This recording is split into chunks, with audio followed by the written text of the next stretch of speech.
The makeup in your makeup bag, the ice cream in your freezer, the laundry detergent in your cupboard, and everything else on the screen have one thing in common. They all contain palm oil. Palm oil is a type of vegetable oil derived from the fruit of a palm tree. Palm oil plantations are devastating to our environment. In a 2016 research paper by Varsha Vijay, titled The Impacts of Oil Palm on Recent Deforestation and Biodiversity Loss, he found that in Southeast Asia, 45% of current palm oil plantations were on previously forested lands in 1989. Similarly, in South America, 31% of plantations are on previously forested lands. I, as mentioned earlier, have a concentration in conservation biology.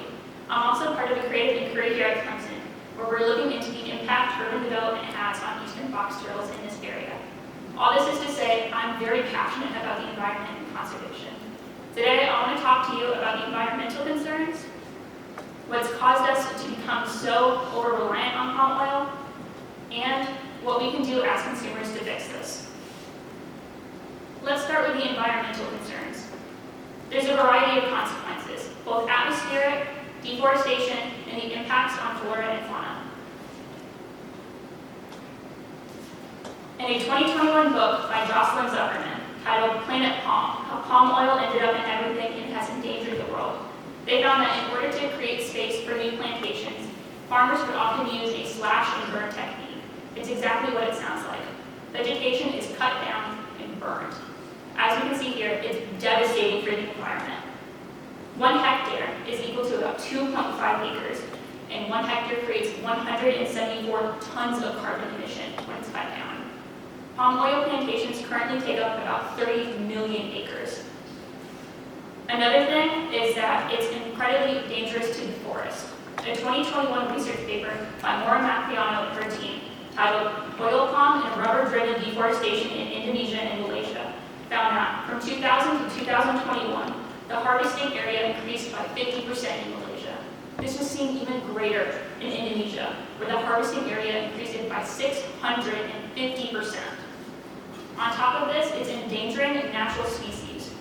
A different 2021 research paper by Yumiko Uryu and her team, titled Deforestation, Forest Degradation, and Biodiversity Loss and Carbon Dioxide Emissions in Sumatra, Indonesia, found that from 1984 to 2007, there was an 84% decline in Sumatran elephant population. There was an estimated 1,600 in 1984, and in 2007, there were as little as 210. The tiger population saw something similar, where they had a population decline of 70%.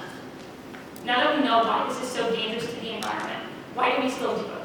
Why are we so reliant on palm oil? For one,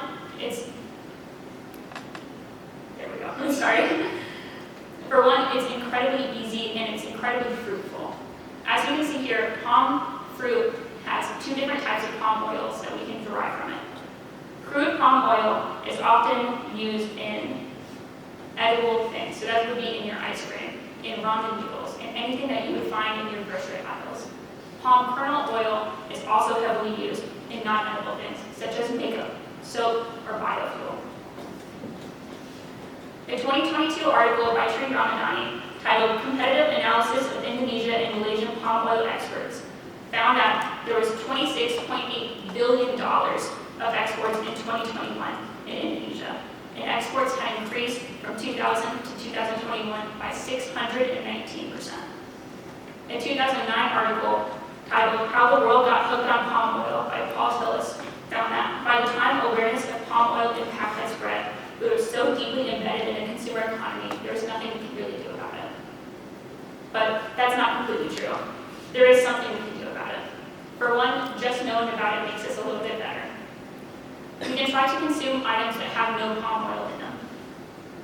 You'll see labels like these around your grocery store for things that do not contain palm oil. Many different types of things that do contain palm oil have variations that don't. For example, on that first slide, we saw Great Value vanilla ice cream. That contains palm oil. Ben & Jerry's vanilla ice cream does not.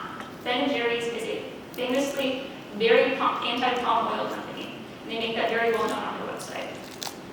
It's incredibly hard to cut out palm oil, so what can we do besides that? we can also focus on consuming ethically sourced palm oil.